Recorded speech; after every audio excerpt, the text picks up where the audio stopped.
Sir EJ Garcia, about sa karma naman. Marami kasi akong kakilalang Kristiyano pero naniniwala sa karma. Salamat. Alam nyo, madalas nating naririnig ang salitang karma kapag may ginawang masama ang isang tao. Sasabihin, hayaan mo na, may karma yan. Kapag may ginawang mabuti, babawi din sa'yo ang karma. Ngayon, ang tanong, biblical ba ang karma? Tinuturo ba ito na Jesus? Pareho ba ang karma at ang sinasabi ng Biblia? Tingnan natin ito, hindi sa uso, hindi sa social media, kundi sa salita ng Diyos. Ang karma ay galing sa Eastern religious tulad ng Hinduism at Buddhism. Ang turo nila ay simple. Kung masama ang ginawa mo, babalik sa'yo ang masama. Kung mabuti ang ginawa mo, babalik sa'yo ang mabuti. Pero mahalagang tandaan, karma ay impersonal. Walang Diyos na humahatol. Ikot-ikot lang ng sanheng at bunga. Parang sinasabi ng karma, automatic ang hustisya. Pero ganito ba ang turo ng Biblia? Unang katotohanan, walang karma sa Bible. Walang talata na nagsasabing kung ano ang ginawa mo, automatic babalik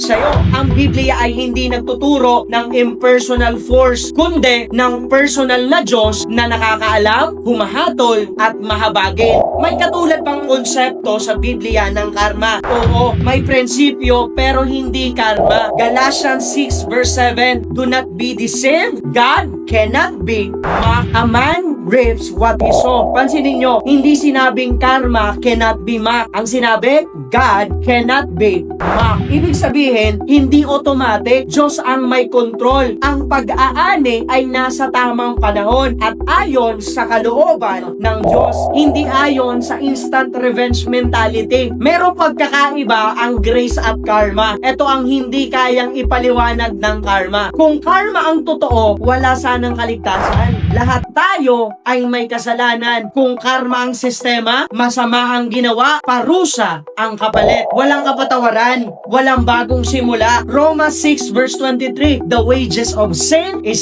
death, but the gift of God is eternal life in Jesus Christ. Kung karma ang umiiral, dapat tayong lahat ay maparusahan. Pero pumasok ang grace. Si Jesus ang tumanggap ng hindi niya kasalanan para tayo ang tumanggap ng hindi natin deserve. Yan ang hindi kayang gawin ng karma. Bakit parang gumagana ang karma? Yan, magandang tanong yan. Minsan kasi nakikita natin ito, yung masasamang tao bumabagsak, yung mga mabubuting tao pinagpapala. Pero sabi ng Ecclesiastes 8 verse 11, ang hatol sa kasamaan ay di agad iginagawad. Kaya naman ang tao'y nawiwili sa paggawa ng masama. Hindi lahat ng hustisya ay agad. Hindi lahat ng masama ay agad bumabagsak. Hindi lahat ng mabuti ay agad ginagantimpalaan. Ang Diyos ay may timing, layunin at awa. Hindi siya karma machine. At malinaw ang Biblia dito. Walang karma sa Bible. May Diyos na makatarungan, may pag-aani, pero may grace at may hustisya, pero may awa. Sinabi mong karma na bahala, parang sinasabi mong hindi ko kailangan ang Diyos. Pero ang totoo, hindi karma ang pag-asa ng Kristiyano, kundi ang Diyos na buhay, banal at mahabagin. Romans 12 verse 19, mga minamahal, huwag kayong maghihigante. Ipaubayan ninyo iyon sa galit ng Diyos,